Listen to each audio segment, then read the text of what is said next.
Communism is a foreign threat now, not domestic. Mr. Kennedy, before you were even born, I heard that very same argument from a Mr. Mitchell Palmer. Do you know what it took to change his mind? A bomb. Now, I do not want that to happen to you or your brother, sir. There's no reason we both can't get what we want. We can wage a war on two fronts, sir.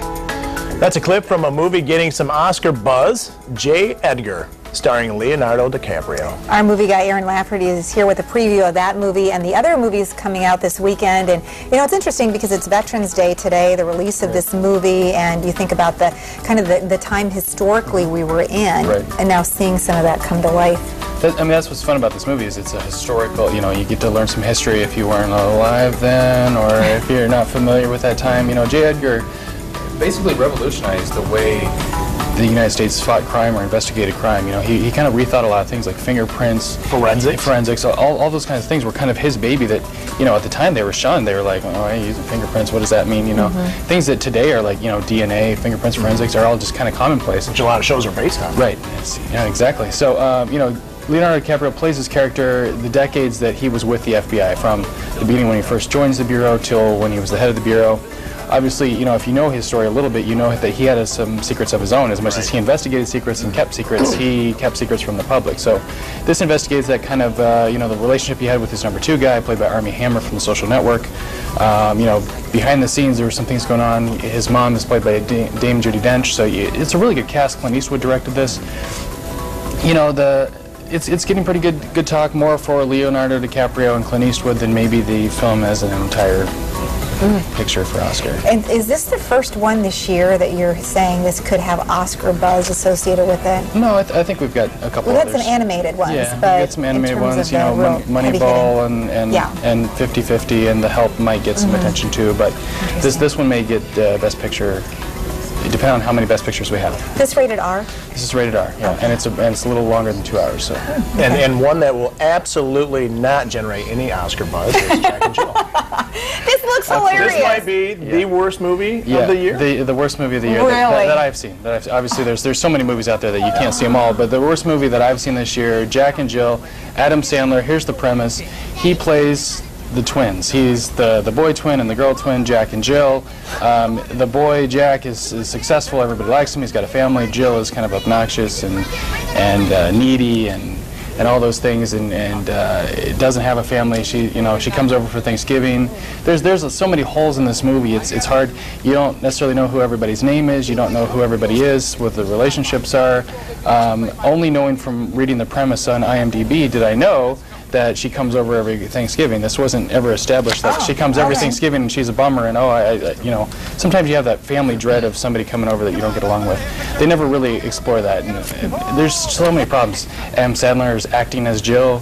Sometimes he slips in and out of this voice that he has. The costume's weird. There's a lot of problems. Plus, there's an ensemble cast. Katie Holmes, Al Pacino. Yeah, Al Pacino is actually really good in the character that he plays, but the character is just weird.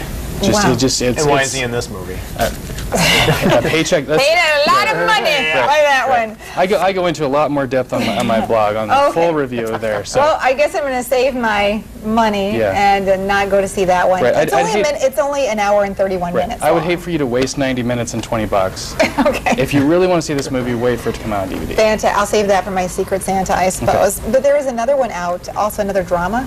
Right. This is kind of a Greek mythology-based kind of movie. We have Theseus is Henry Cavill, which we'll see later in the new Superman movie. So you get to see him in kind of this, you know, action star kind of before he's going to be Superman later next year.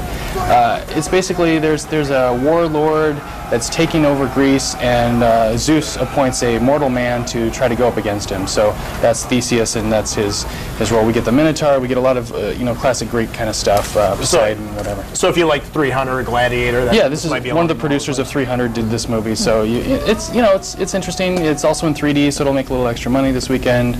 Not getting the best reviews, but certainly better than Jack and Jill. Okay, and you have two picks this week. One to see in theater and one to rent. Yeah, Matt, this is something we've started doing. I always want to at least leave the viewers with 2 picks each week. Right. One in the theaters and one at home. The one in theaters is Contagion, which is perfect because we're in flu season now. And if for no other reason, this movie will make you want to go out and get hand sanitizer, and flu shot, and everything. Yeah. Basically, it's an airborne virus that kind of becomes the epidemic. Think of the bird flu and how everybody kind of freaked out. Think of that as a worldwide thing in the United States, in Canada, in Mexico, everywhere. So the CDC enlists all these people to go out and figure out, well, where did this come from? Why did it start? Trying to figure out where this all started and pin it down and figure it out. There's a lot of people. The cast is awesome. The cast is huge. Good acting. It's not just this big epic scope. You also have the individual Matt Damon's family. Gwyneth Paltrow's his wife. She gets it. So you got all these little stories in the big story. So pandemonium on an epic scale. Yes. Yeah, and again, a very good cast. Your rental for the week. Rental is Rear Window. A classic, I'm going to go classic on you. Alfred Hitchcock. This is my favorite Alfred Hitchcock movie. Basically, Jimmy Stewart is a photographer who got in an accident, so he has a broken leg.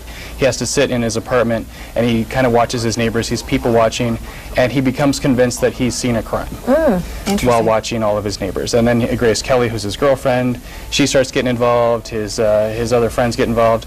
So it's a fun story. You know, Shia LaBeouf did a version of this called Disturbia a couple of years ago. This is certainly a better version. And Raymond Burr plays one of the neighbors in Trouble. So. All right, okay, and we can read all about it? I laugh at the movies. Of course. Also, the last Harry Potter comes out today on DVD, too. Oh, so wow, a lot of great stuff going on. Well, good. Nice to have you along today. Thank you. I like to follow you on Twitter, Facebook, reading the blog. Yes, happy Veterans Day to all the veterans. If you saw Ken Colker's piece, I usually am Facebook stalking. We'll be right back. Are you West? Oh, man. Go, Slut.